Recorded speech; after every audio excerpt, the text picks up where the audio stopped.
Afternoon, everybody, and welcome to Contact in the Welcome, Desert. Stephen Greer.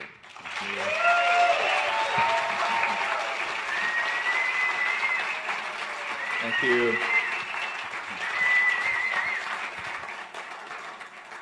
Thank all of you, and I'd really like to thank the folks who invited me here and all of the volunteers. We have about 15 volunteers supporting our effort here this weekend. So a big shout out to all those guys. Thank you.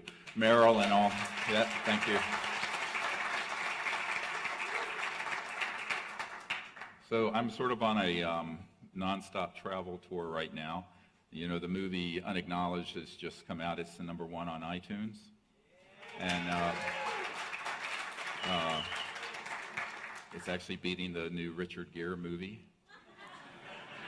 So Stephen Greer or Richard Gere, so and we're very grateful for that, and it's thanks to all of you. How many people here contributed to the crowdfunding for that? I'm just curious. A big thank you to all these folks. That's how the movie got made.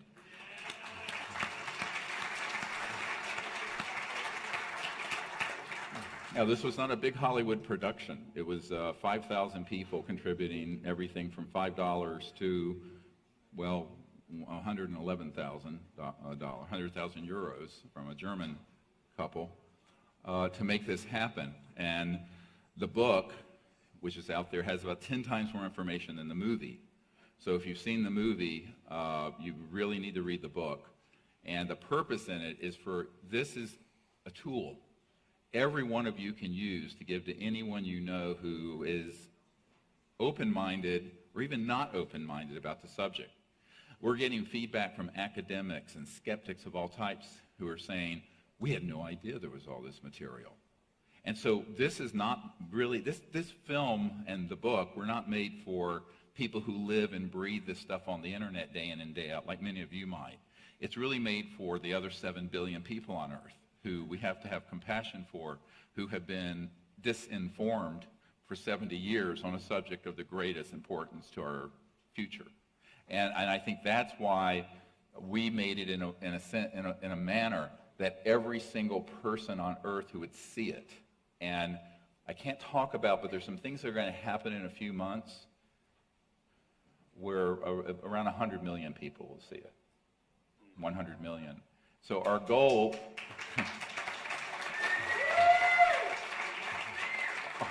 our goal is to have this become sort of the arrowhead. It's like those chevron-shaped ships that fly over us. We had over at Joshua Tree actually not long ago. And those are from the Arcturan star system, by the way, if you're curious. And this effort is really to push into the mass consciousness of the world, because it takes a certain mass consciousness shift to make things happen. And I have always said for 20-some years, if the people will lead, the leaders will have to follow. But the people haven't been leading. We haven't been doing enough. And this is where we need, I'm going to consider this, and by the way, welcome to all the thousands of people watching on the webinar right now from all over the world. This is being live streamed as well. We need to go through something very advanced here, because I consider you guys to be the vanguard in the disclosure effort, in the effort to make contact with these civilizations peacefully, and in fact to create a new civilization on Earth. And to do that, you've got to understand and have discernment between what's information and what's disinformation. And that discernment is very hard to come by, because if you go to most conferences or go on the internet, and unfortunately even on things like Gaia TV, you're going to get 1 part information, 5 parts disinformation.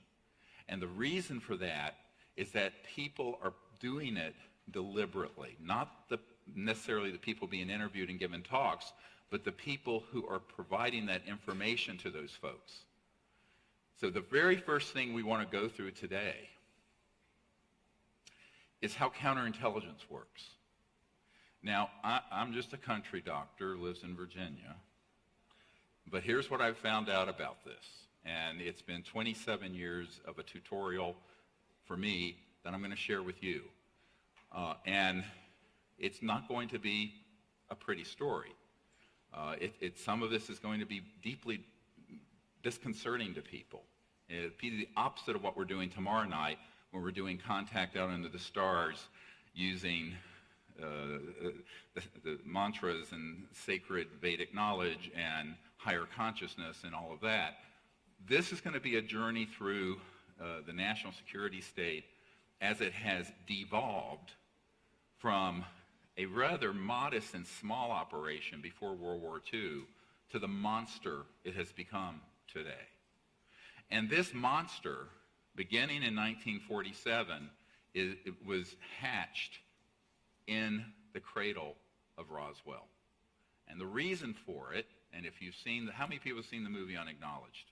All of you by now? If you hadn't, I don't know what rock you're living under. Go see it. It was shown for free. I mean, it's here. If you didn't see it here, I don't know when you're going to see it. Here's the issue. The entire national security apparatus got transformed when they realized that they had finally shot one of these objects down. Now, I say shot it down. What do I mean? There are electromagnetic weapons, Tesla-type coils, that were being worked on in the 20s, 30s, 40s that are scalar, longitudinal type weapons. Now, these are weapons that, if you understand what a wave of light is, it has a wave component and, of course, a photon, the particle component. But it's a wave like this, right? And the speed of light is what? 186,000 miles per second. So every second, light goes 186,000 miles. A scalar, or longitudinal wave, it's a point that is outside the wavelength of light, and it is actually propagated at multiples of the speed of light.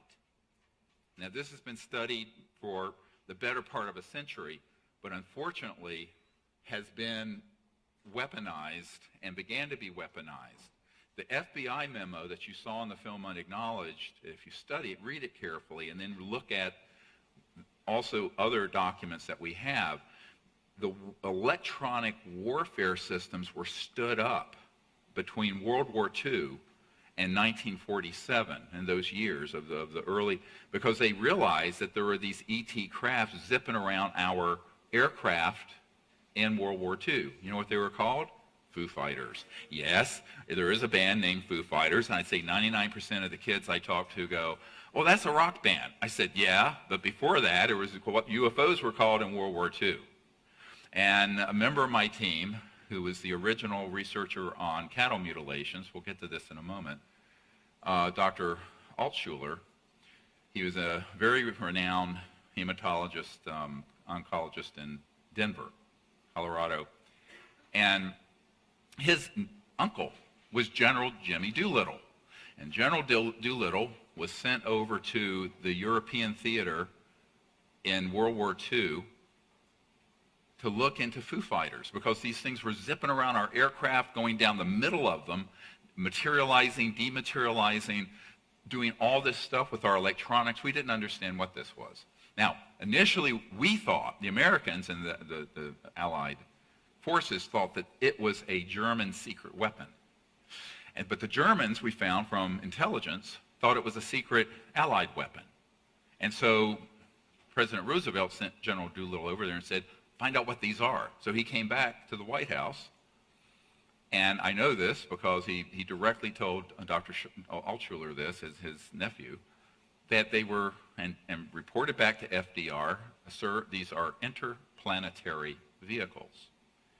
So at that point, it began to be understood that not only were these extraterrestrial, but they were transdimensional. We'll get into this in a moment. And that the technologies behind it are the really high end of electronic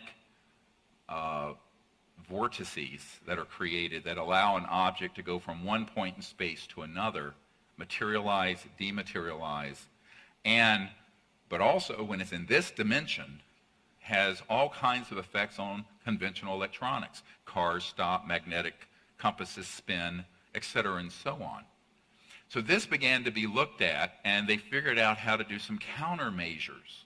And countermeasures are figuring out how to adapt. And this was going on before Roswell. Now, in 1947, the only nuclear bomb squadron in the world was in Roswell, New Mexico, the 508th Bomber Squadron. And no other bomber squadron in the world had atomic weapons on Earth. The Russians didn't have it yet, etc. So this particular system was in a radar dome, and in the FBI memo it says they apparently switched on a new high-powered radar that interfered with the electronics of the navigation of these craft, and they collided. And it's true. We know that 3 ET craft crashed at Roswell, but the third one wasn't found until, I believe, 1951, early 50s. It went off and crashed in a very remote area. And the other 2, one was blown to smithereens, and one proceeded westward near Socorro and had crashed intact, and there was one living extraterrestrial biological entity on it, and the others were very badly mangled and died. So that began the whole modern era where they had perfected a way of knocking down these extraterrestrial vehicles that were coming in and around our atomic weapons facilities. And it was no coincidence that that was also within months of when the Air Force split off from the Army Air Force. There was no U.S. Air Force until after Roswell, and when the CIA was formed. I'm going through this history not to bore you, but so that you have some context to understand that this is 70-some years in the making of covert black projects studying this issue. And the fact that the man on the street doesn't know this, so what? You need to know it, and I'm going to go into 10 times, 100 times more information in these 2 hours than are in the film, because I'm assuming you know what's in the film. If you didn't see the film, I'm sorry. Now, fast forward into 1950s, and you have a guy named Eisenhower, who's a famous general in World War II, and Eisenhower, after Truman, authorized the continuation of the study of the modus operandi. I'm quoting from a top secret document from Canada, the Wilbur Smith document, on how these craft operated. And so a very intense, unacknowledged special access project, this is when they really started, in the late 40s and 50s were stood up to acquire the technology and figure out how these things work.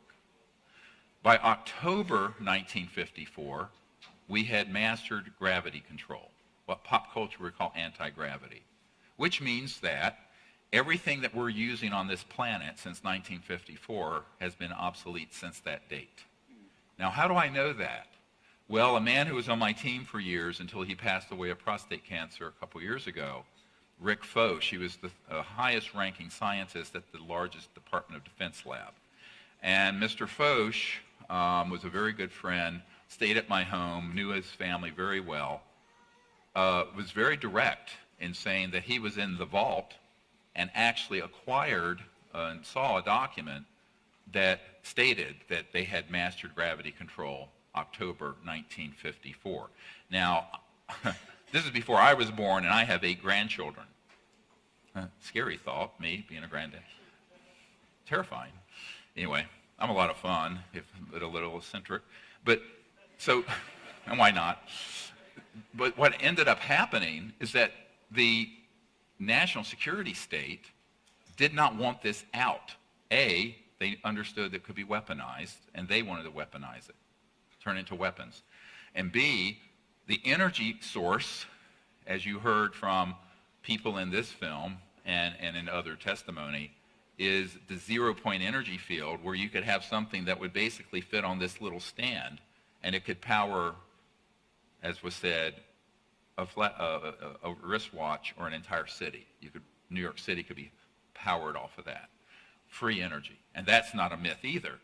But the same oligarchs and sociopaths and fascists who ran the world economy in the time of Tesla in the 20s, and the time of T. Townsend Brown in the 20s, 30s, and 40s, who was doing experimentation with voltages and levitation with crystals. You know about those studies. And in the time of Eisenhower in the 50s, those fascists are still here.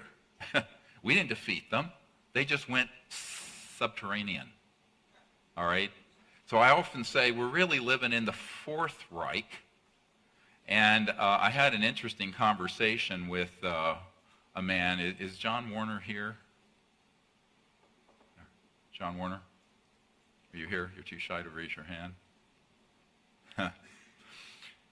Well, if he's not here, hello, tell him hi. This is Senator John Warner's son, all right? And Senator John Warner, I knew back in the 90s, was a member of the MAGIC Committee, Majority Intelligence Committee, MAJIC, that's been managing the secrecy on this for 70-some years, since Truman. And he says, you know, my grandfather, towards the end of his life, who was Paul Mellon, everybody know the Mellon family, one of the few billionaires on the planet back in those days. Now they're a dime a dozen. And what happened is that Paul Mellon told him prior to his death that when World War II ended, they went over and they got from Adolf Hitler's scientists a disc, and there was also a bell, but his grandfather, Paul Mellon, was there when they retrieved a flying disc. Now, it wasn't perfected yet. And that was Adolf Hitler's secret weapon, was an anti-gravity electronic disc. We had an atomic bomb. We got the atomic bomb before he got the flying disc. Understand?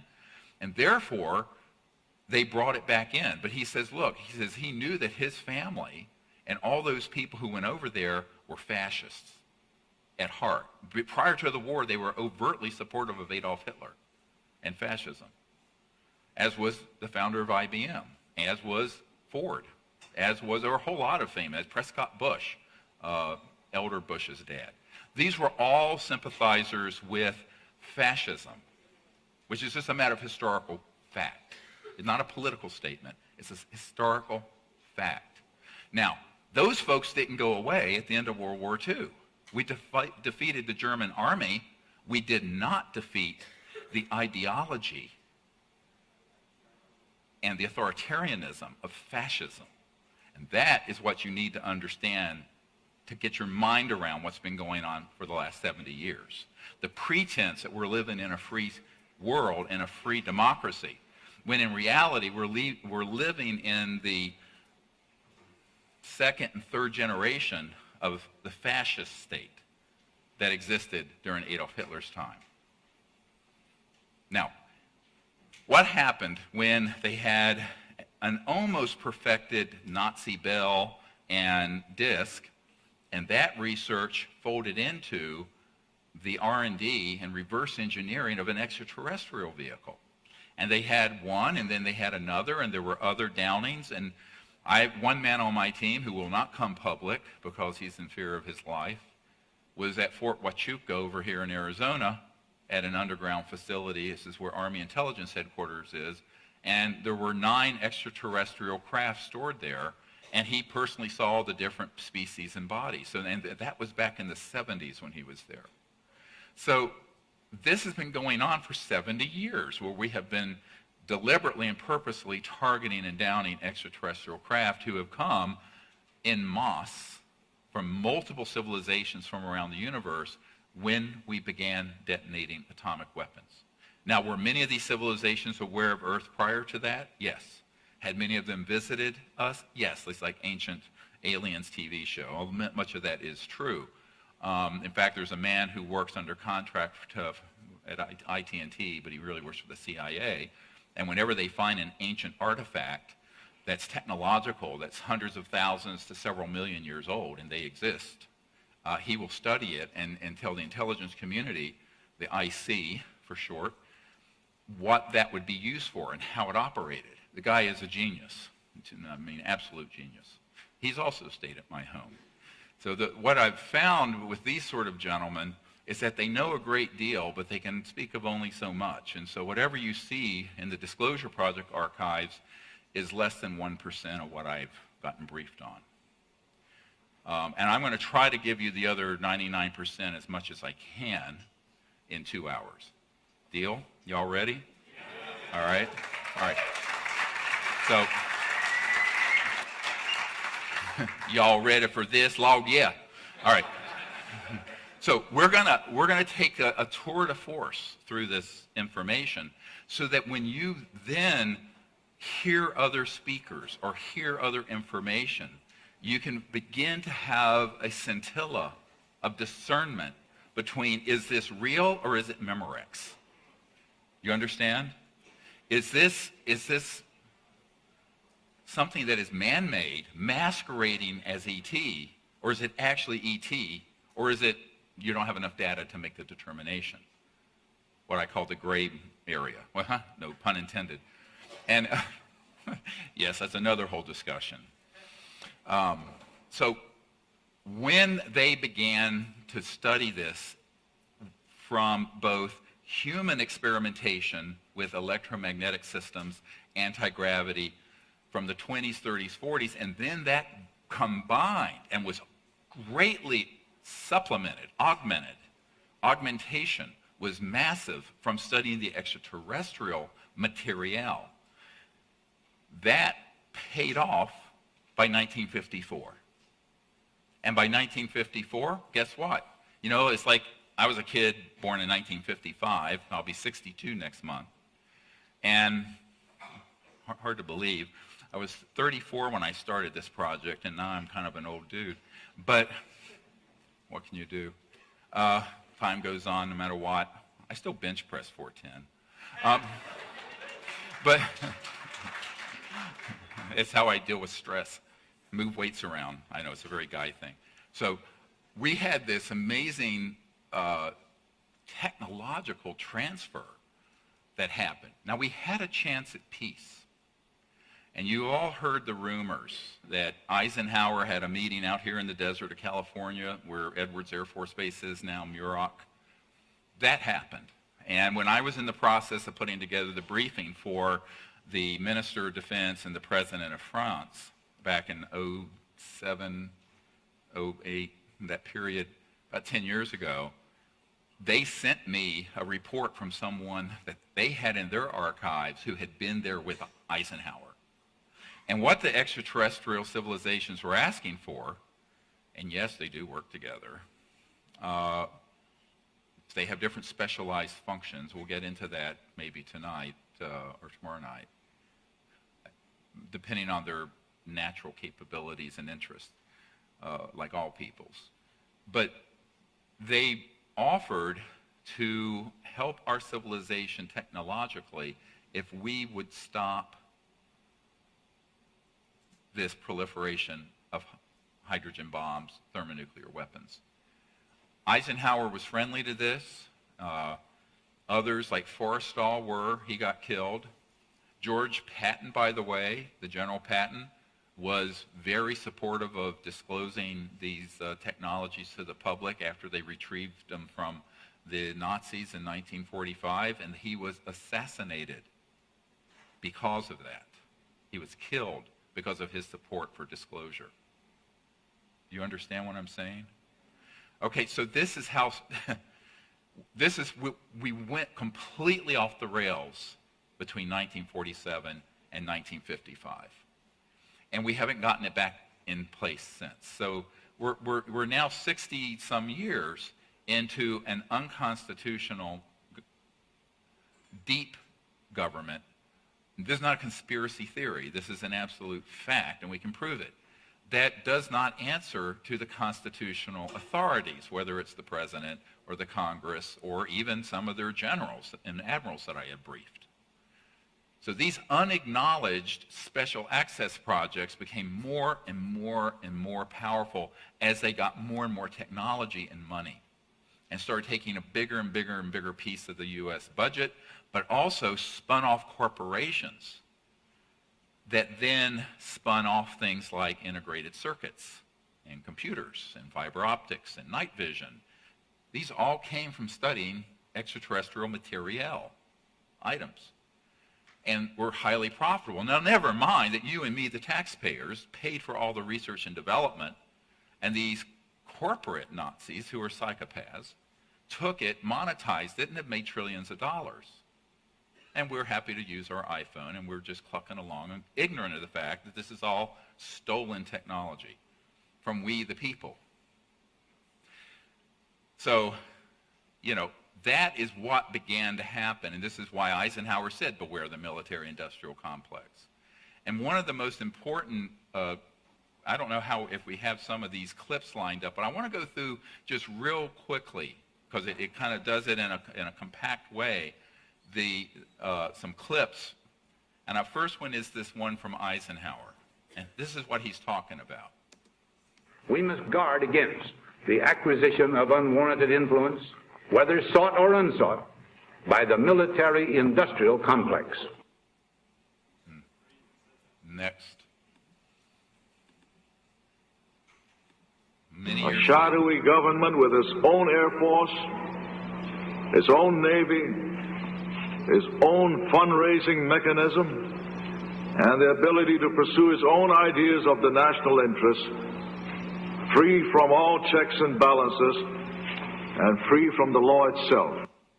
This is a senior senator from Hawaii, Inouye, talking about the deep national security state on the Senate floor during the Iran-Contra, but he's referring, it has his own funding mechanism, et cetera, and so on.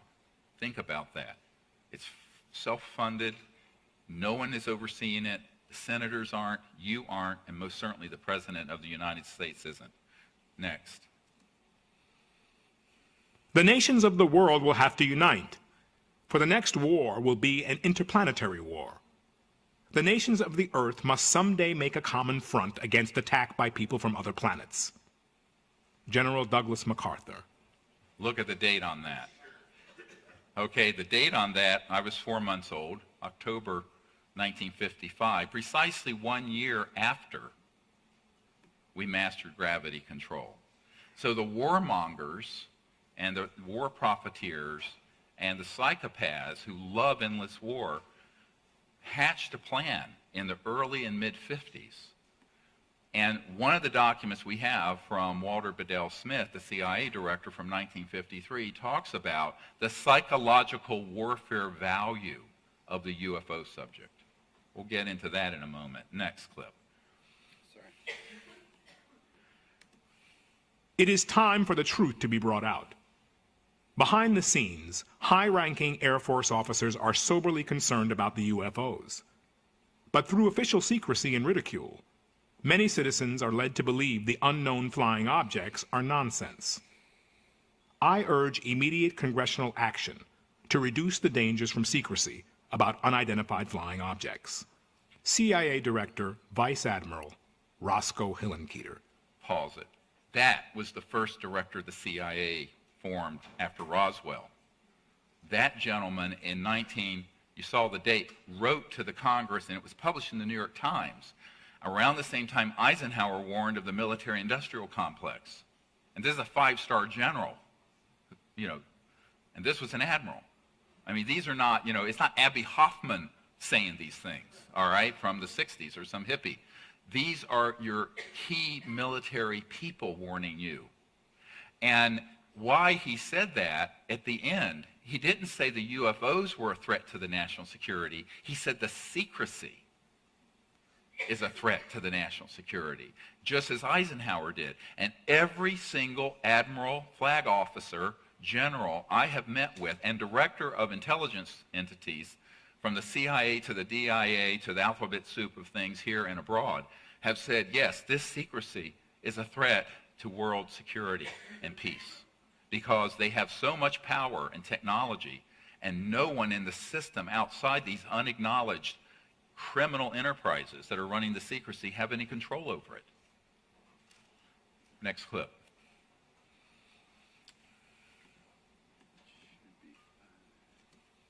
I occasionally think how quickly our differences worldwide would vanish if we were facing an alien threat from outside this world. All right, pause it. here we go. Now let me tell you how this came about. One of the men who developed SDI, Star Wars, the Strategic Defense Initiative, in its early conceptual days, was a Colonel Holman, and he and I talked about this a great deal. And he was on a briefing team that would go in and try to scare the hell out of the U.S. president about the ETs. So some of the presidents have been briefed just enough to secure their cooperation on what MacArthur called an interplanetary war, where they want to create a scenario in the future where instead of us fighting, a few hundred terrorists in the Middle East, or a few thousand even, and spending $1 trillion a year on intelligence and defense spending, we can stampede the entire planet into hysteria using psychological warfare and hoaxed alien events to have an interplanetary conflict that would enrich the warmongers 1,000 times more than the Iraq War did, which was also a fake war, right?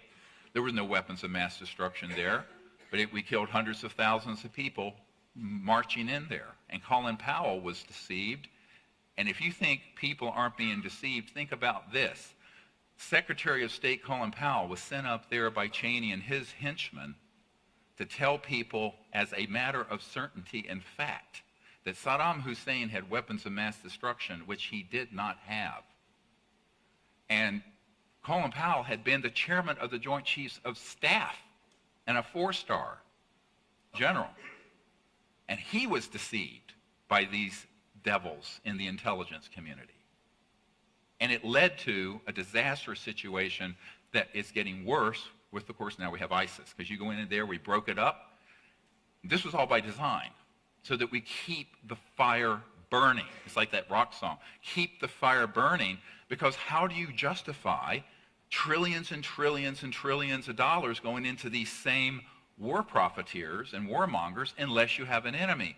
But we're running out of substantially large enough enemies to feed the monster and the beast.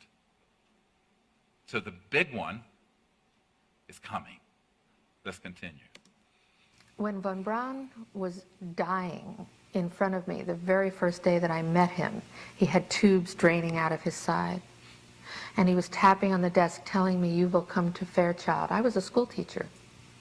"You will come to Fairchild and you will be responsible for keeping weapons out of space." The strategy that Wernher von Braun taught me was that first the Russians were the enemy against whom we're going to build space-based weapons. Then terrorists would be identified. Then we were going to identify third world country crazies. And the next enemy was asteroids. The last card is the alien card. And all of it, he said, is a lie. A lie. Love her. Here's the truth that people don't want to hear. Now, she didn't know this. Carol didn't know this. In fact, she just called me just before I got on stage. By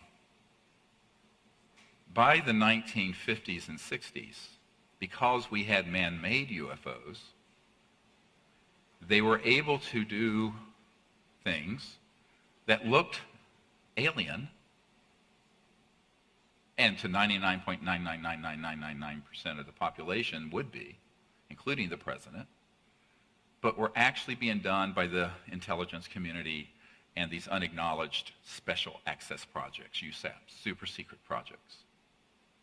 And these include, but are not limited to, the following: UFO events, UFO crashes, we'll get to this in a moment, the abduction of humans with people and then entities that were man-made, that look alien, and the use of electronic warfare systems to simulate those experiences, as well as certain chemical weapons and hallucinogens. Now, how many people here have heard of MK Ultra, the 50s, 60s, giving acid to people? What they didn't tell you during the Senator Church's hearing is that the crown jewel of the mind control projects of the 1950s and 60s and 70s was not chemical or LSD or hallucinogens. It was electronics. So here's something that I'm going to tell you that I learned in 1993 or 4 by the man who invented it. A man who invented an electronic system that interfaced directly with consciousness.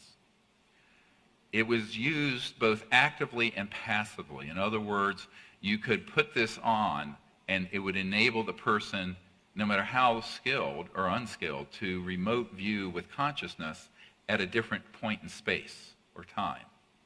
This was 1956. 56.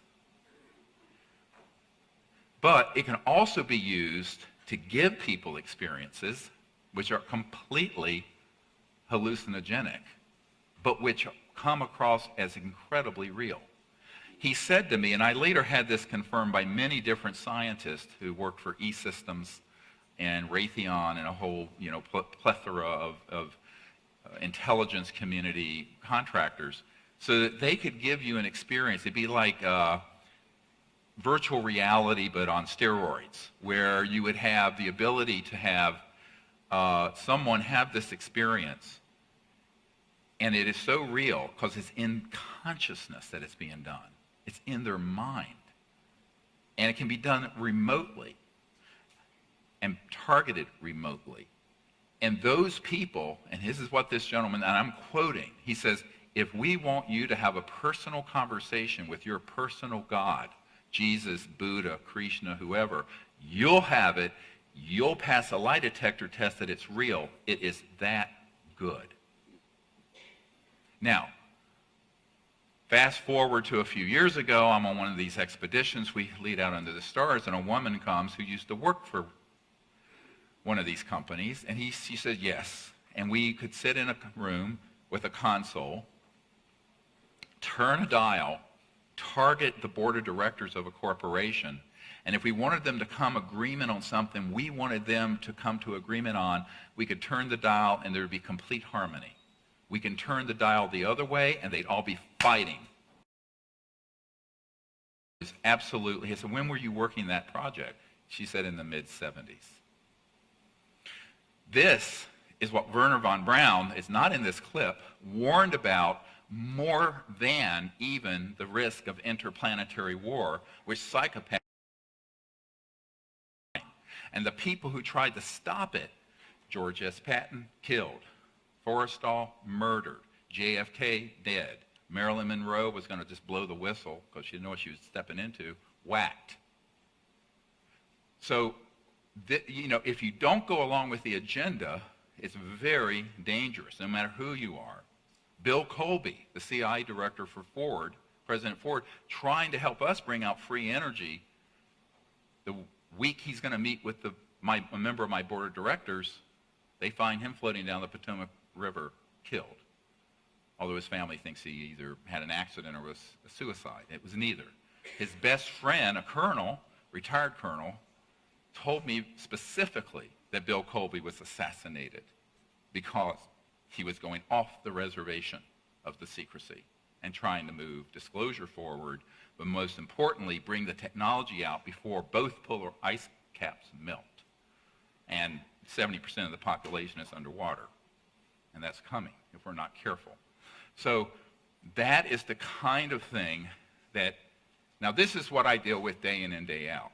All right, this is like became my life. That's why I left medicine. I realized the world. I'm an emergency doctor, and I always tell people I know a goddamn emergency when I see one.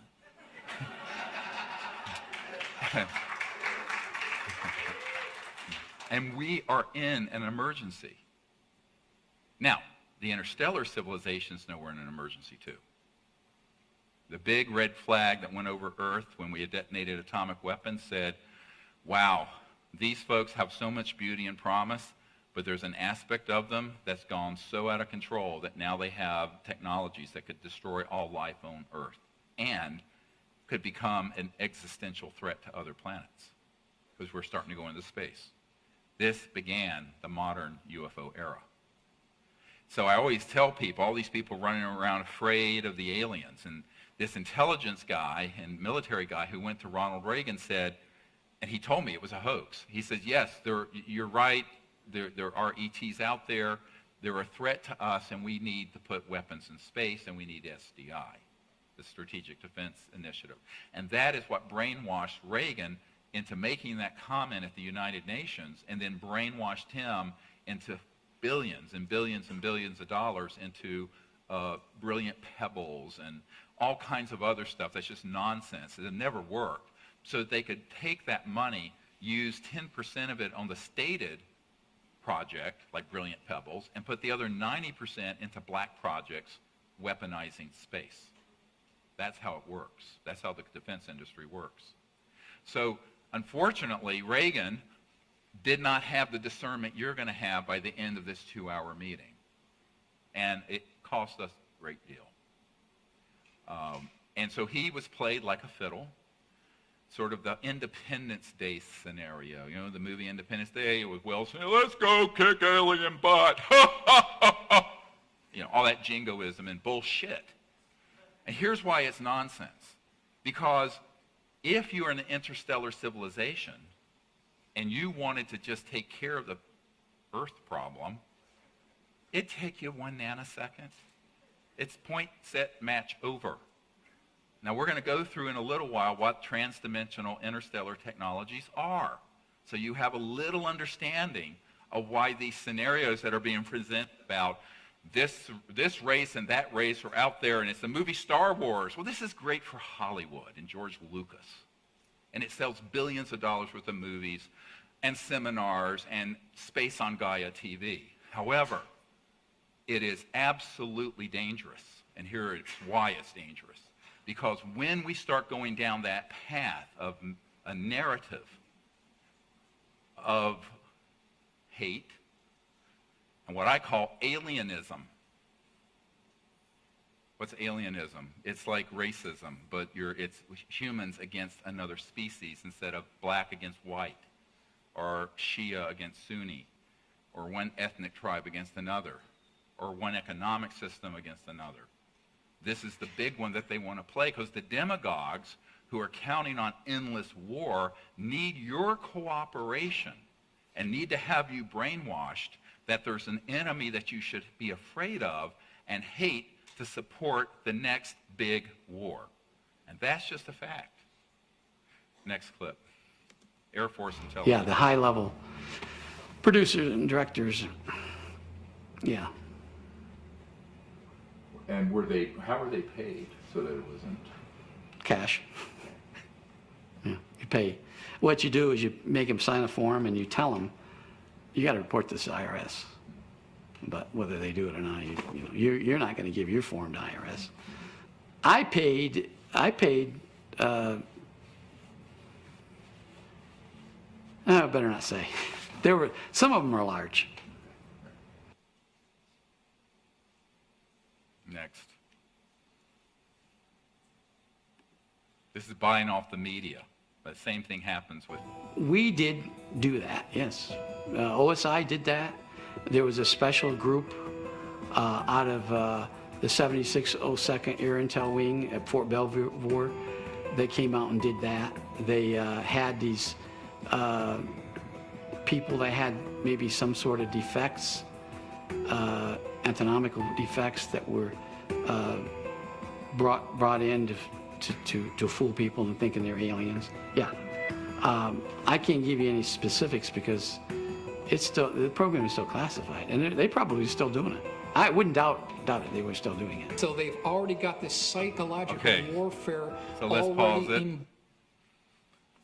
Bang. Now, this guy was a professional disinformation counterintelligence officer. I did a 3-hour interview with him. It's in the movie Unacknowledged. He comes clean because I knew what to ask. So I asked him about the false flag, and I asked him about the intelligence community and military being involved in abductions, and he confirms it. But he also says, listen carefully, I can't go into that too much. That's probably still going on, and it is. It absolutely is. Now, does this mean that everyone who's had contact with an ET has been done? No, it doesn't. It means that they want it to be so confused that you can't discern which is real contact and which is man-made. And the man-made ones are designed to be terrifying. Now, I want to go back to Dr. Altshuler, who was the only real solid scientist doing work on mutilations, cattle, horse. He did the Snippy the horse case back in the 67 or whenever it was in Colorado. And he concluded that these were all being done by paramilitary humans made to look like UFOs. Now, when that was going on, we already had man-made UFOs going around doing stuff. They were testing out systems, and people say, oh, well, the cut was so precise it couldn't have been done without, some alien technology. Well, it wouldn't have been done with technologies that were in your local hospital in 1960 or 70 or 80. But in a classified project, they have it. You think that classified projects don't have things reaching parity with what ETs have? They have. So those events started happening, and I, by chance, when I was learning this from Dr. Altshuler, and he says, oh, yeah, he says, it's really too bad because my work has been taken by people who are then saying, all of this is being done by aliens, and this book, an alien harvest and this and that. And he said, no, we knew, all of us knew, that those were paramilitary operations, not ET. Again, for their psychological warfare value. And they were getting raw materials they were using in their underground bases for biological experiments I'll get into in a moment if you really want to hear some Frankenstein stuff. Now, is this too creepy? No? I don't know how far to go sometimes, people. Okay, we'll keep going then. So, I tell you, the truth is going to piss you off before it's going to... Yeah, so this is what you need to know if you're going to be an interplanetary ambassador tomorrow night. These technologies have been very well developed and were operational when I was a child. Now, when you have an Air Force intelligence guy admit this, and also you have people coming forward like Ben Rich, who is the head of the Lockheed Skunk Works, in the film Unacknowledged, we have in his handwriting and a letter between he and a close friend, and he affirms that yes, there are man-made UFOs and there are ET ones. This is the head of the Lockheed Skunk Works, the super secret Skunk Works. And the Cube, which is the state-of-the-art facility underground near Edwards, where these operations are ongoing. I know an engineer has worked there. These technologies are so beyond what you can imagine. Anything you can imagine in a Star Trek movie or science fiction, they've already done in these laboratories.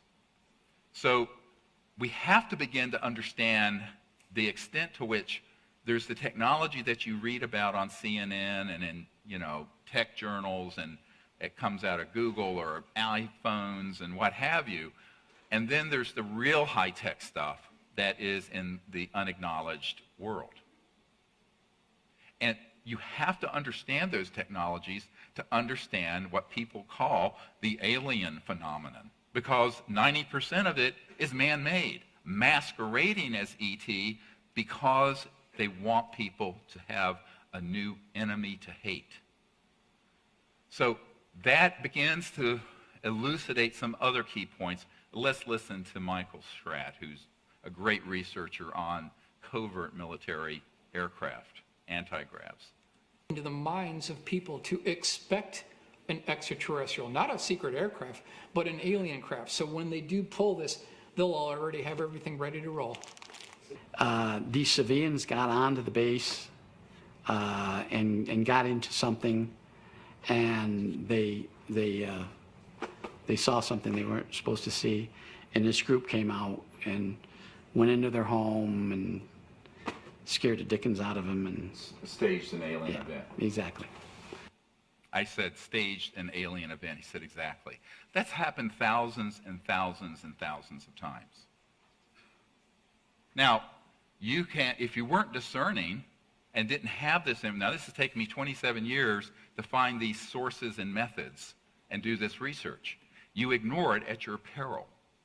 You will ignore this information at your peril because you will be deceived again. Remember the Who song, we won't be fooled again? We have been. Vietnam, Gulf of Tonkin, Iraq War, bang. This is the big one coming. Now, when Wernher von Braun was dying, that's why he wanted Carol Rosin to warn the planet that this was all going to be hoaxed. But it was hatched in the 50s, and the technological foundation for it was hatched in the 30s, 40s, and 50s, electronically and with anti-gravs. Now, is this to say that nothing going on out there or any events that people have with beings are real ET? No, there are a lot of real ET events. But if you don't know the distinction between one and the other, you're going to slam them all together. And the best disinformation is coded in information that's true. And at the core of it is that poison pill.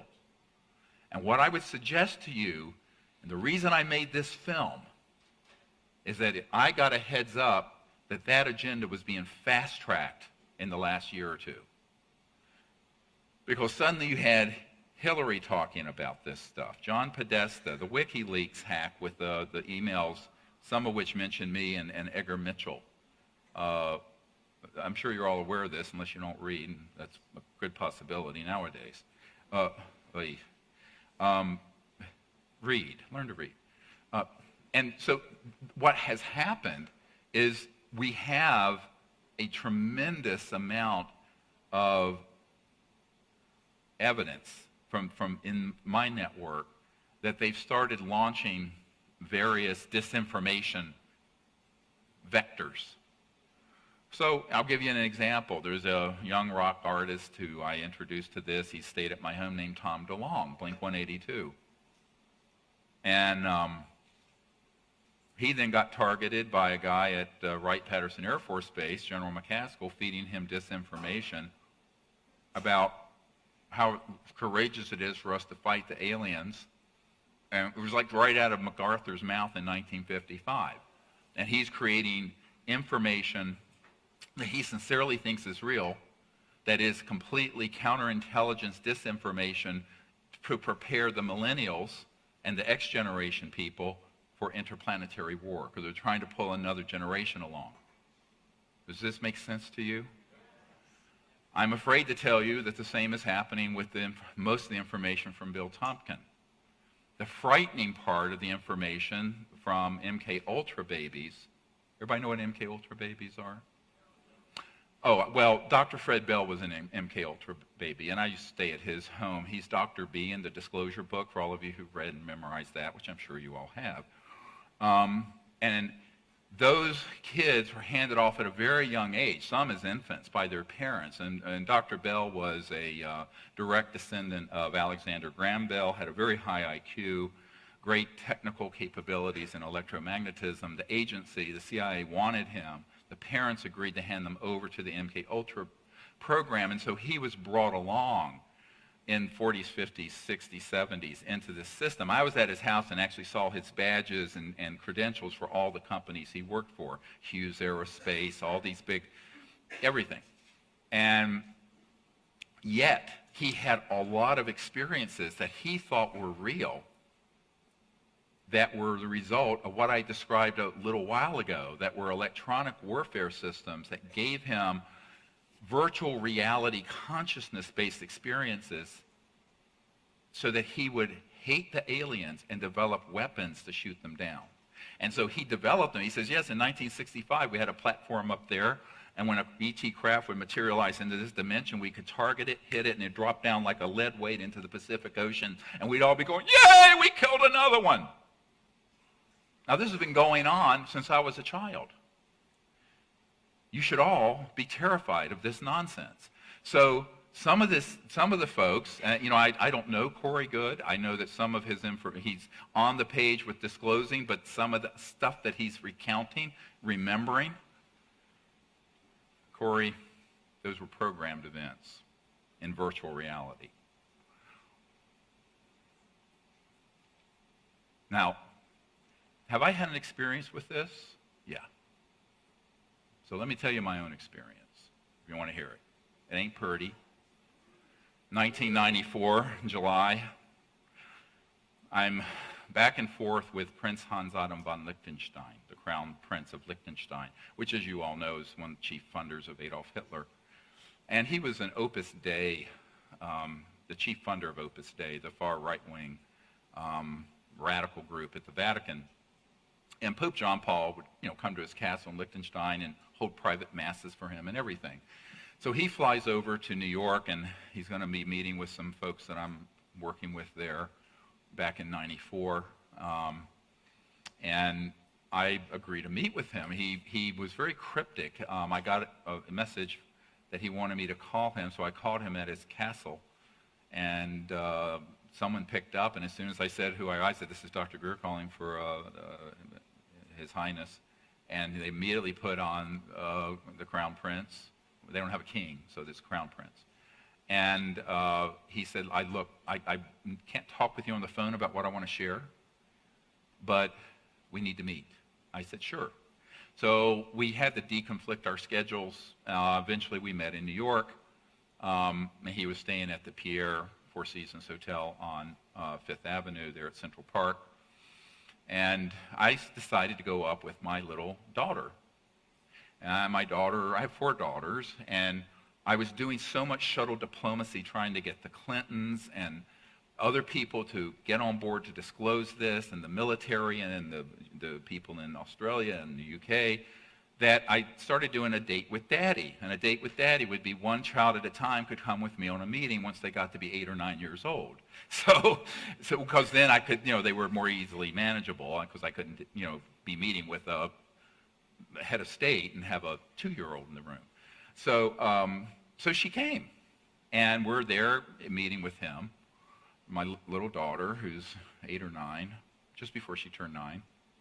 And he starts telling me this story about how much money he was pouring into the abduction groups and mutilation groups through cutouts. And he specifically named Bud Hopkins, and Jacobs, Mack, and others. But he says, I've stopped funding John Mack because he's not as negative as I want him to be. And I said, and I was just listening. I said, well, tell me, what is the purpose behind this? He said, well, we want the people to hate the aliens enough that we'll have an interplanetary war so that Christ will return. Now, I'm just telling you, this is what he said. And I'm just listening because, a good doctor listens to that, 90% of diagnosis is just listening to the patient if you know how to listen and ask the right questions. That's really true. You can forget the CAT scan. You just know it if you just let them talk. So I let him talk, and I'm just going, holy crap, this is batshit crazy, dude. But that's what I'm thinking. I'm thinking this. I mean, okay, so this is 23 years ago this summer. And then we talk about some other things, like the fact that the Secretary General of the United Nations, Paris de Cuellar, had been abducted. Now, in his defense, he had been a target of disinformation and had his brother abducted by covert forces out of the castle. So he was targeted. A lot of these leaders have had their family members targeted with military intelligence abductions, like this gentleman is describing, so that they would go along with the agenda of endless war that's interplanetary. You see how psychological manipulative that is? So he jumped on board this whole mutilation abduction thing and was pouring money in it like you don't know. Now, I asked him, what happened to Paris de Cuellar? He says, well, there was a meeting at the UN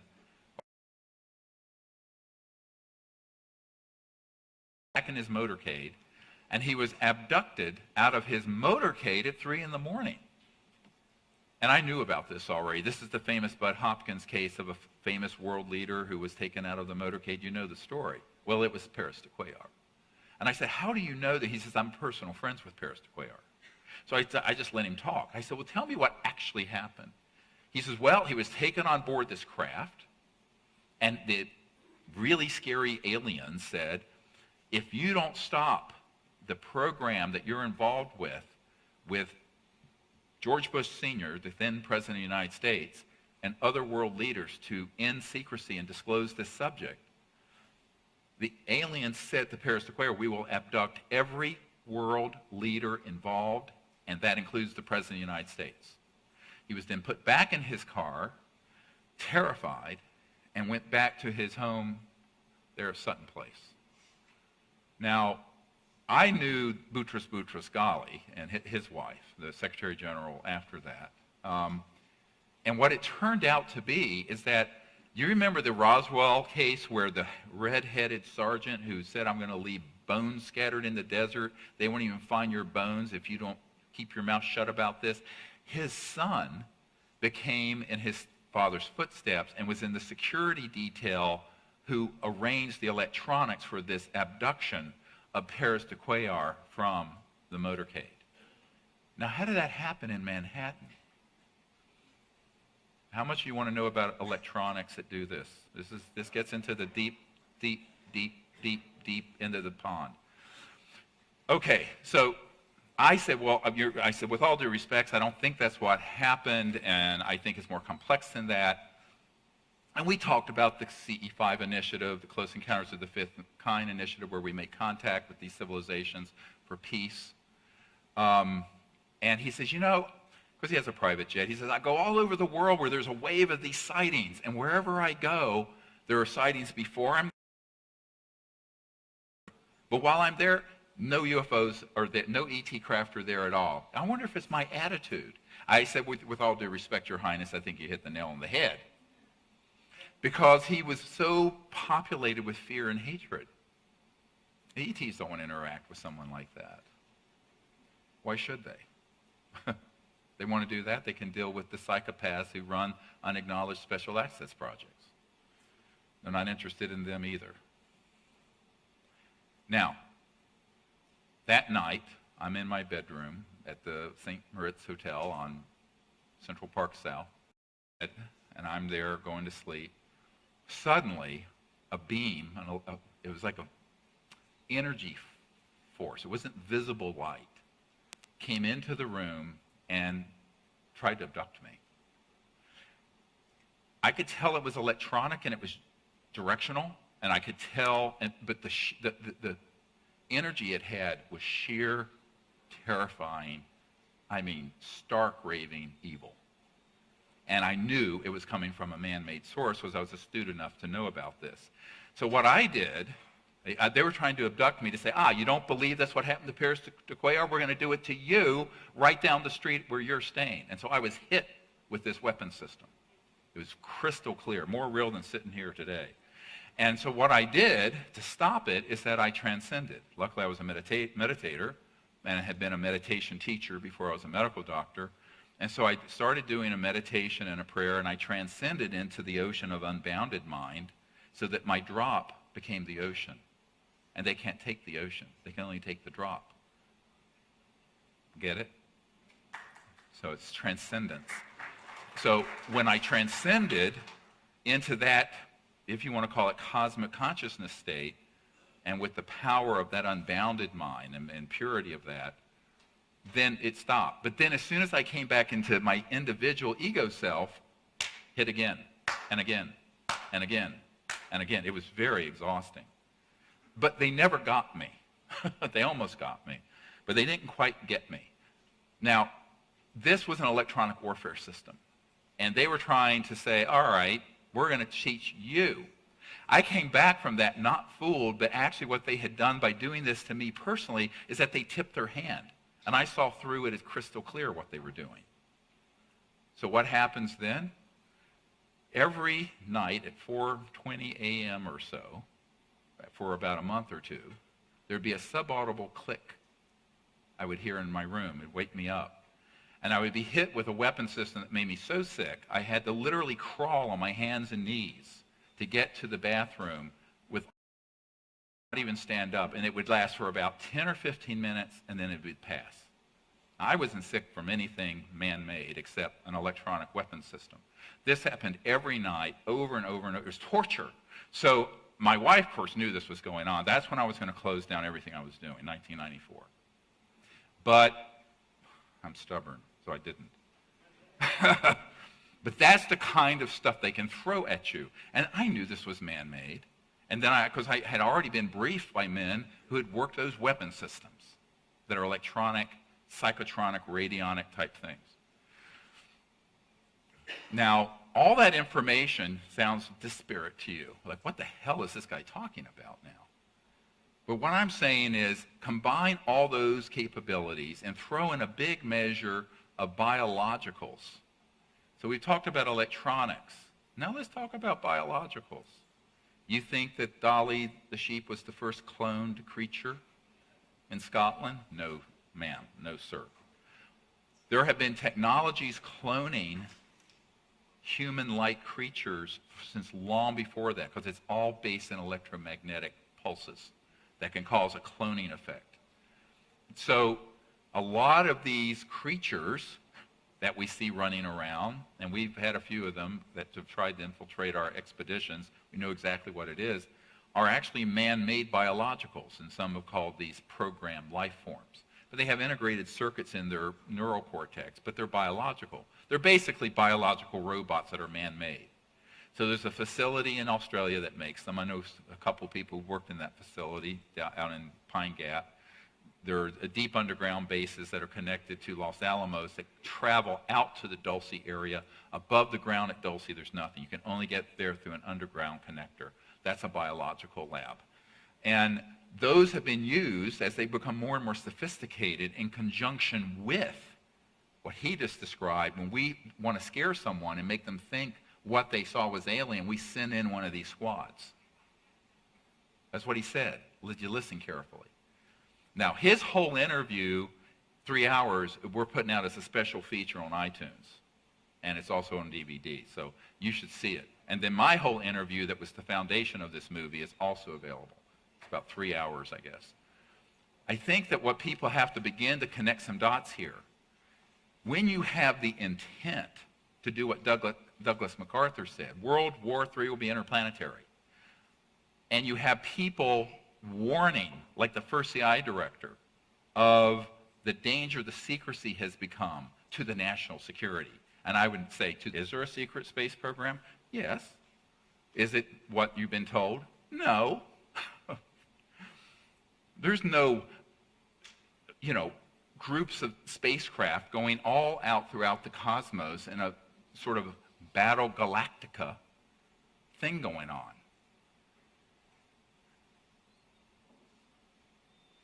We would like to, and it's been done in conscious virtual reality. Do you know why the Nellis Air Force area, the specific area, was called Dreamland? Because when you go into those simulators, how many of you have had a lucid astral dream, like an out-of-body dream? They have technologies that will enable you to go into that state, and in that state, go out there. But you're not out there in your physical body in a physical spacecraft. Do you understand what I'm saying? And that can be a programmed virtual reality experience, or you can do it in reality and see what's really out there. And there are people who have been allowed to go and see what's really out there that they then piggyback and dovetail in the other program, the virtual reality fake one. Does this make sense? And those people do not know where the fake one starts and the real one ended. This is really difficult because Dr. Bell admitted to me that his mind was so scrambled that he didn't know what part of what he remembered was real versus programmed through these consciousness interfacing electromagnetic war systems. I know a number of people are getting upset by hearing this, and I apologize to this planet. Therefore, this is an emergency. I'm sort of the cosmic Paul Revere here saying there's a real problem with this tidal wave of information mixed with disinformation.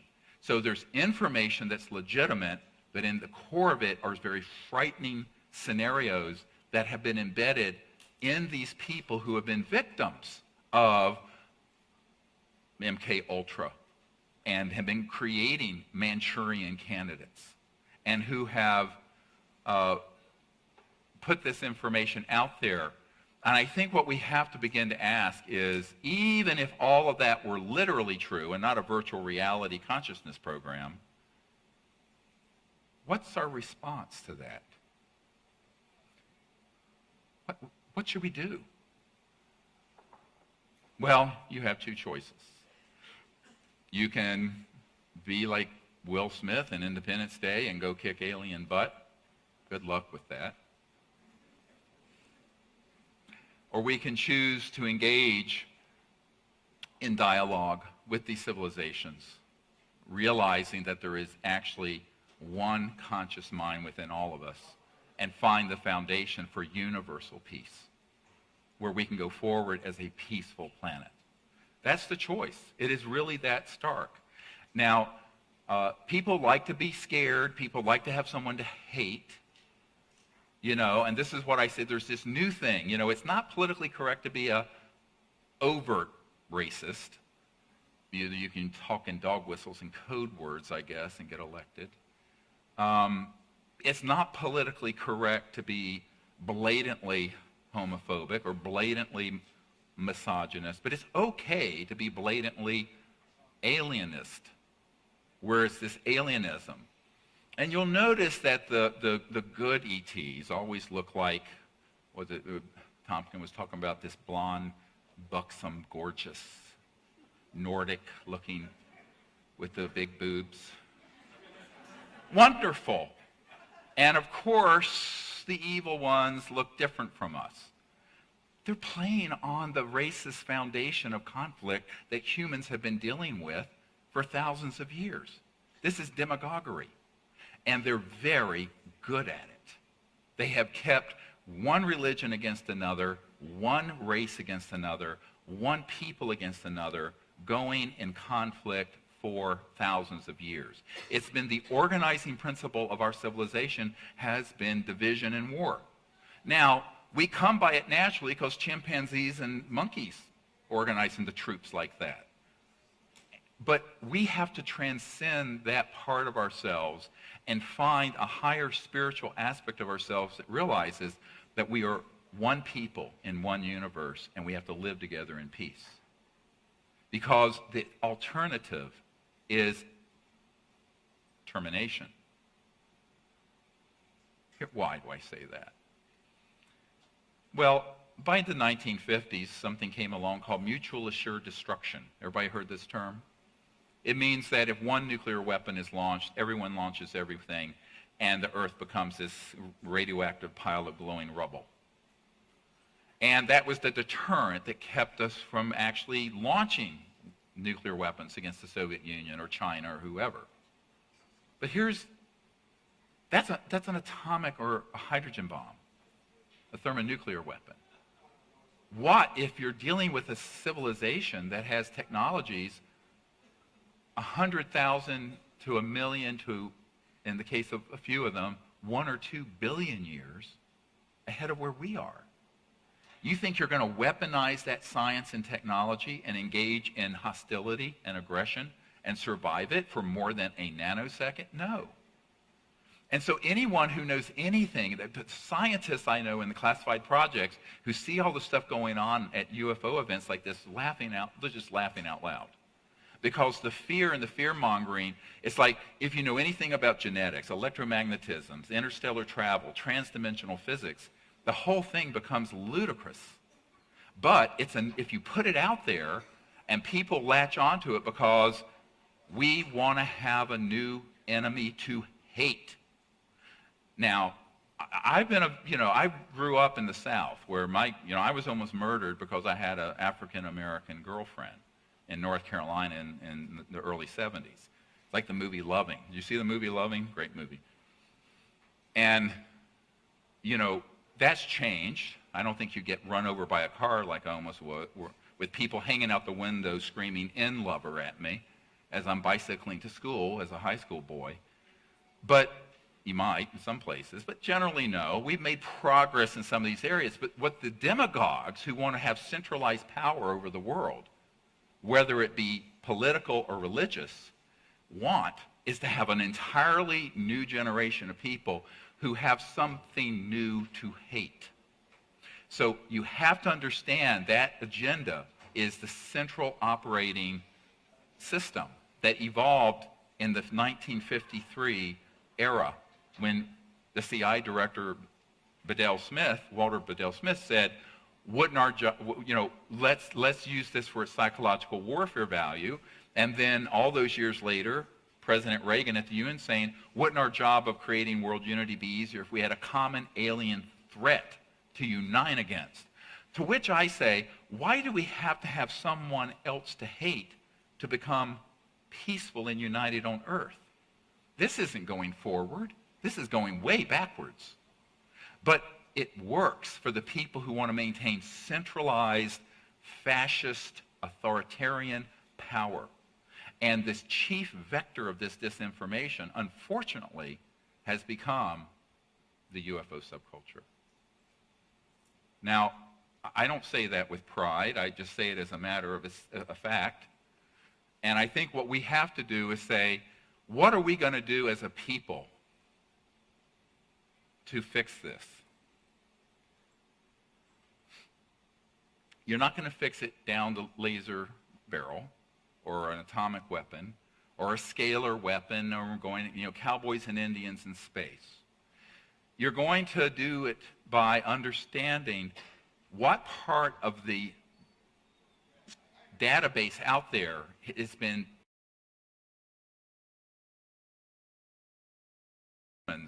of hating somebody that's different, who looks very different from us.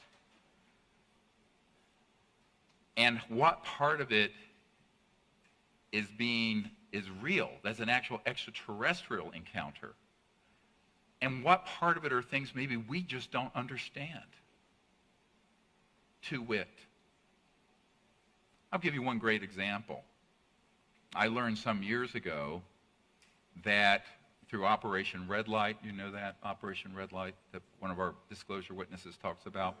Well, anyway, they had an ET communication device that they were studying that enabled them to sort of sense things in the past or future using non-local physics. And it's electromagnetic systems, but it enables to go. Now, the future, you can only talk about a possible or probable future. It may be 95%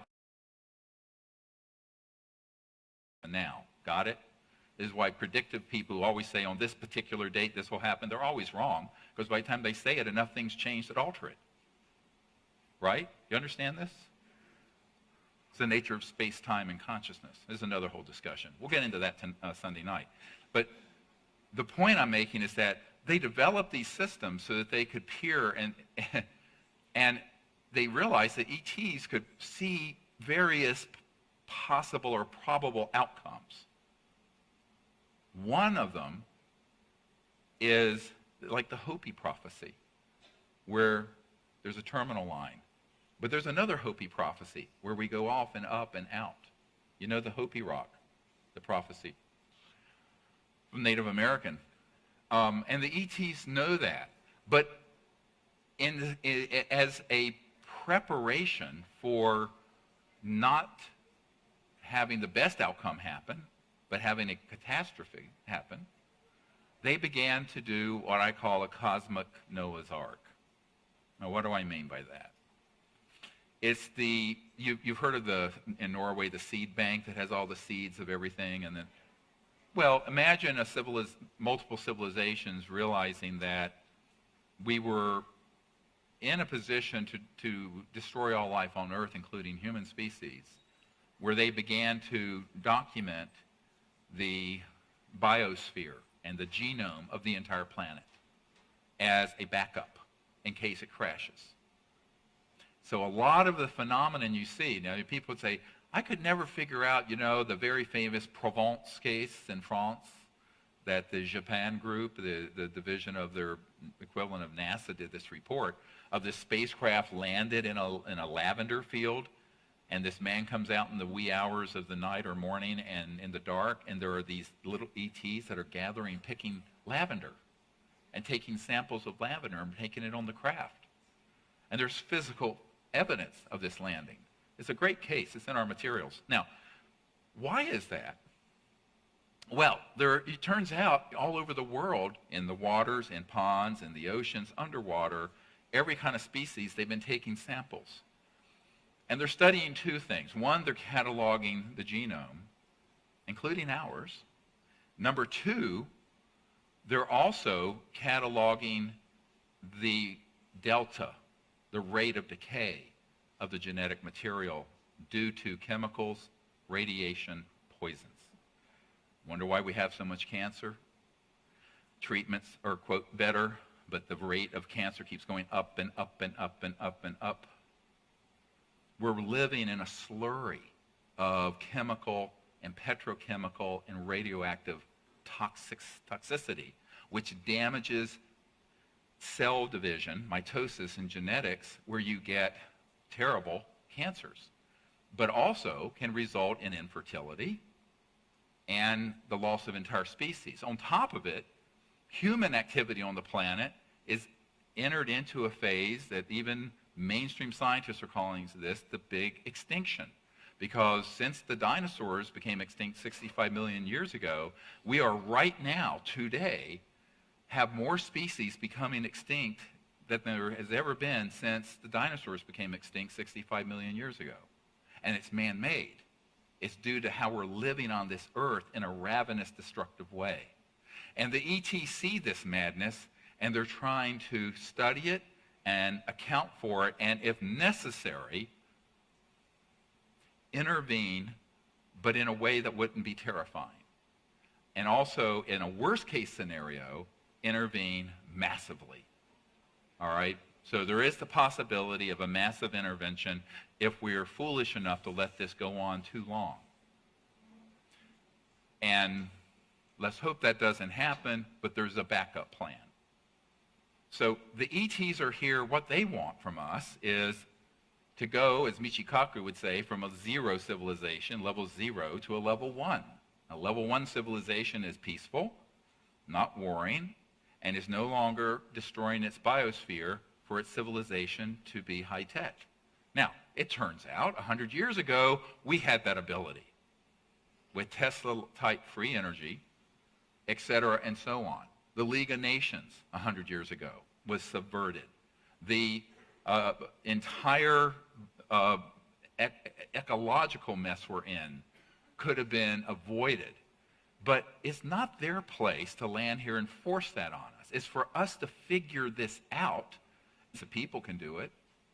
If you guys go out and organize contact teams in your communities using the principles of the Close Encounters of the Fifth Kind initiative, higher states of consciousness, and everything I'm going to teach Sunday night, you'll be able to create a morphogenic field in consciousness and in the body politic and in culture that shifts it.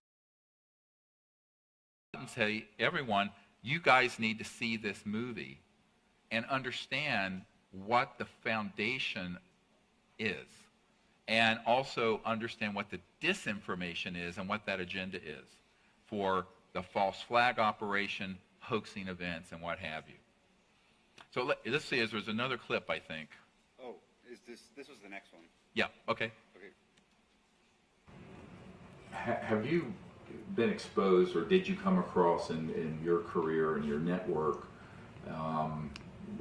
the false INW or the deceptive indication and warnings projects related to this? Yes. And what did you find out about those?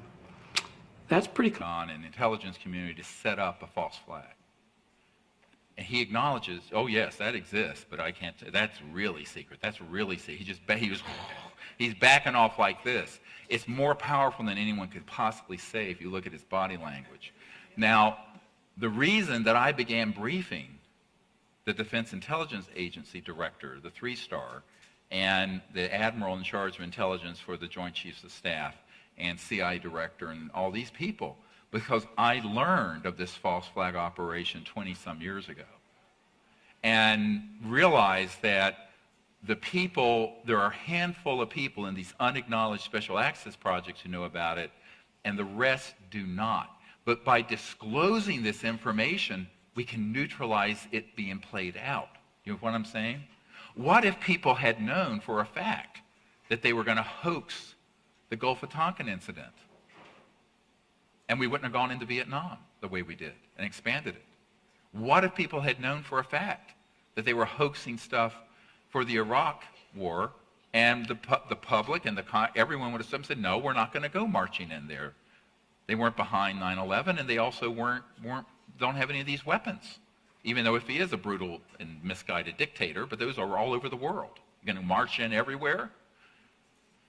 No, we went in because it's the second largest oil field in the world, and we wanted to take that oil off.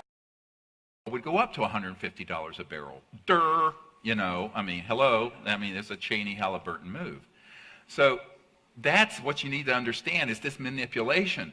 But the manipulation that got us into Vietnam and into the Iraq War and the Mideast imbroglio is nothing compared to the crown jewel of deceptive indications and warnings. And he's affirming it exists, but the terror in his eye. I was in the room, the director, Michael Mazzola, he's here. Stand up, Michael, where are you? Are you hiding? Oh, he just went out. He's probably doing something outside. So that's what you all need to understand, is that this is, now if I had one person confirm this to me, I said, but I've had dozens and dozens and dozens. Very hard to get anyone to go on the record, and we did. I don't Did know you if ever there was meet an Air Force pilot who piloted them? only the Cash Landrum. I actually interviewed him. Oh, you Pilots. There was a off the equipment, and then there was a I can't remember what the fourth person did. He was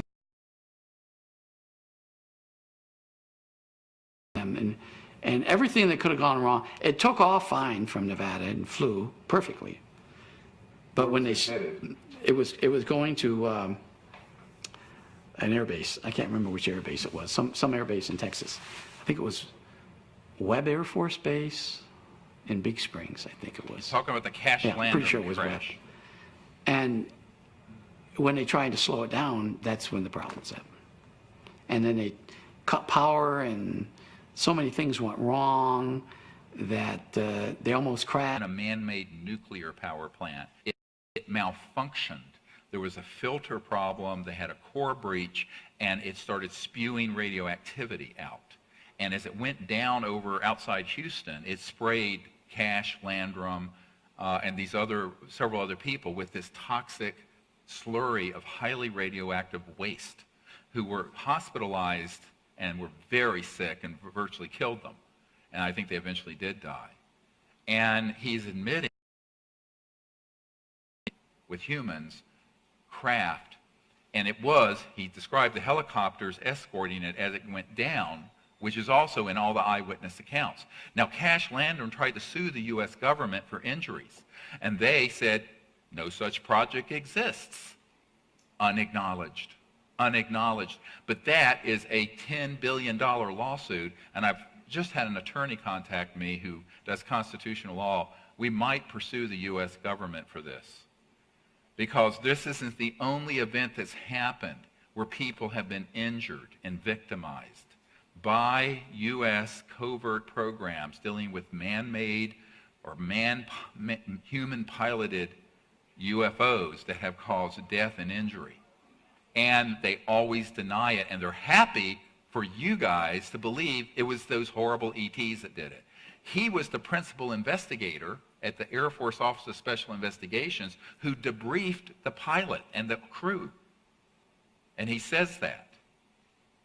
Now, many of us knew that that was a man-made mission all along. Something like this and let the public believe that it was ET or some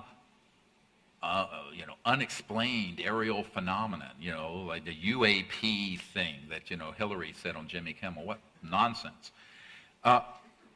No, we can't continue to be fooled. And if we are fooled, they could then launch a fleet of man-made UFOs out of the dry lake beds and the lakes, the holding pools, and they, 3, 4, 5 in the morning, they come up out of here, out of near Edwards Air Force Base. And they could launch these from Antarctica, Australia, outback, everywhere, and do something where they blow up a city or do something like this to their own opinion, but not their own set of facts. These are the facts. And the facts lead you to an inescapable conclusion, and that is that we are being played like a fiddle and manipulated into hate and fear with scenarios that are not true in terms of being ET, but are true in terms of being man-made. And there are people who are purveying that information who absolutely believe what they're saying. I'm not at all saying there's any disingenuous lying going on. I'm saying that they have themselves been victims of being a vector, a pass-through to the public of this kind of disinformation, the way General McCaskill at Wright-Patterson used Tom DeLonge. We have to be careful. And I have to say that the most complex, I'm an emergency doctor, and the differential diagnosis that you've got to have in your random access memory in your brain to take care of people in that setting is a lot. And this is taxing. This is like playing chess in 38 dimensions. Which is why I often don't talk about all of this, but I feel like the movie and the book goes into this in more depth. But what I'm trying to do is give people a foundation so they have discernment. But I'm also trying to expose the criminality of these unacknowledged special access projects and how easily they have infiltrated the New Age subculture, the UFO subculture, and the general populace itself through movies. Like I think today is the next Alien movie coming out, So there's billions and billions and billions of dollars going into movies like Independence Day and their sequels and Alien and their sequels. We're a long way from Close Encounters of the Third Kind and the movie E.T. And the populace is being brainwashed to be prepared for something that is getting fast-tracked. And I think the only way, the reason all of you need to be ambassadors for that is that this is the tool to educate your neighbors and friends who are skeptics or on the fence or don't understand. That's what Michael Mazzola and Stephen Peake and I did when we made this movie. Was it to be something you could give to anyone? They go, wow, there's really something here. I didn't know there was this much evidence or material or documents or what have you. And also the narrative of what the evidence is, how they've kept it secret through unacknowledged projects that are illegal, and why. What's the agenda? They want to keep us slaves to the macroeconomic order with a few oligarchs running the central economy and the central power system and utilities and oil and gas and coal. And they want to prepare people for what Douglas MacArthur in 1955 clearly stated would be World War III. So it's not that difficult. It's a very simple message, but what's complex is what I've been going through today, and that is figuring out what part of the data that's out there is ET, what part of it is man-made, and how do you tell the difference? And you know what? Sometimes you can't. Now, I can give you a little clue. If an interstellar craft is in the area, it's going to, and you see it where you can actually see the superstructure, the actual shape and material of the craft, it's seamless. The ones that are man-made have rivets, they have parts, they have seams, they have sections. You want to know why? How many people know why? Raise your hand if you think you know why. No, this will blow your mind. Okay, how much time do I have? Oh, I'm out of time? Oh, I could go on. Anyway, no, we started late. No. It's 2 hours from when I started, not from when they made me late. Okay. But this is the really cool shit. All right, this is the stuff we're going to be doing tomorrow night where you understand transdimensional manufacturing that are interstellar. So I have this great story of this captain I dealt with who was there to retrieve an ET craft that was shot down in the South Atlantic in 1963.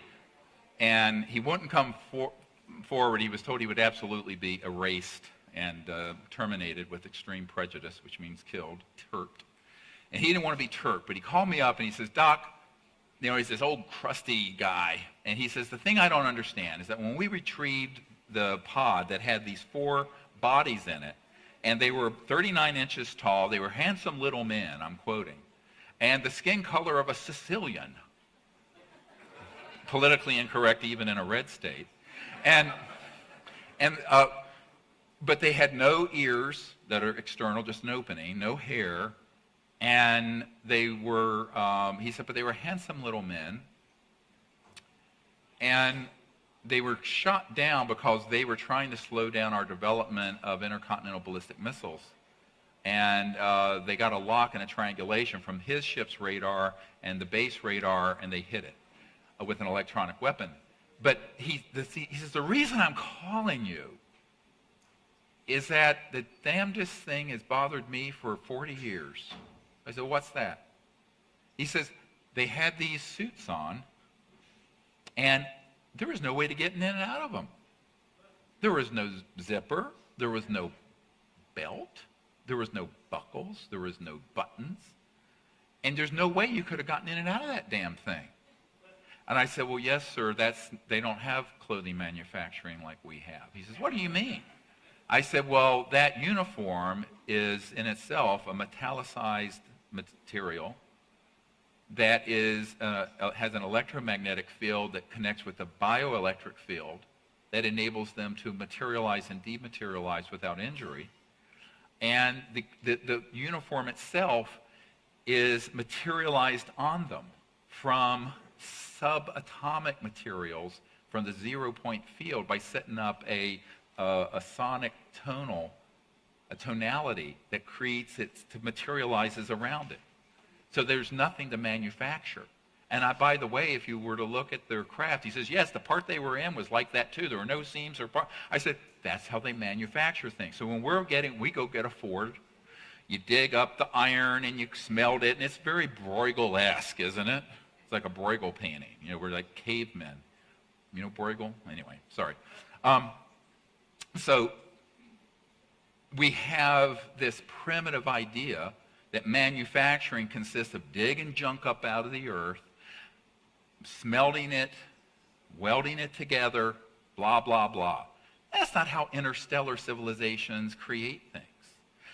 Because they have mastered in the Vedas, the ancient Sanskrit Vedas, they would be called the Siddhis, S-I-D-D-H-I-S. This is what we're going to be talking about a lot Sunday night.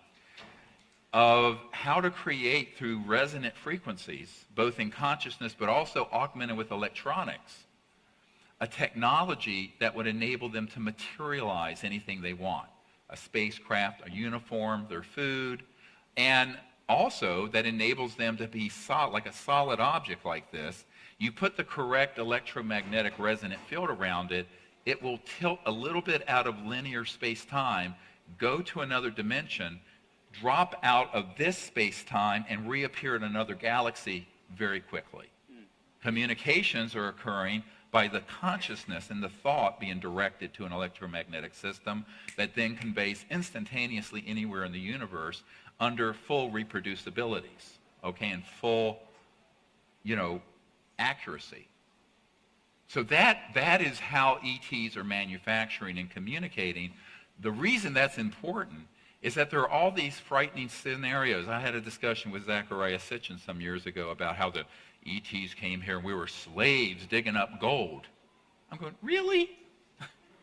Well, let me tell you something. I have a disc from a CIA agent that has several thousand pages of patents on it. If anyone ever wants to fund a research lab for us, any billionaires in the room or millionaires, give me a jingle. I've got it. Okay, so, and you can put metal, any metal, a tin can or whatever, in a microwave, adjust the frequency. You put in this orange powder that's very easily acquired, and at the right frequency, that you can move through transformation. And it sounds like, the elements, or you just go up the periodic chart through resonant frequencies, and you want to take something that's iron, you turn it into gold or platinum. Has that been done? Yeah, absolutely. It's been done in classified labs for decades. So what do you think, if that's the kind of stuff we can do, an interstellar civilization doesn't need to come here and create slaves out of us to dig gold up out of the ground. You see where I'm going here? All these fearsome ideas have propagation in the public because we're ignorant about science and technology and also of what the agenda is. So we need to become scientifically literate And also, when we're making contact with these civilizations, we need to understand that they're coming through one star system or galaxy through other dimensions. And here's the beauty of it. Those other dimensions are folded within every single one of us. All of it. Each human, from its unbounded conscious field all the way to your physical body, has folded within it the entirety of everything that's in the cosmos and every dimension, not just material. And that's why we can make contact. And that's why we will make contact tomorrow night under the stars. I hope to see you there. Thank you.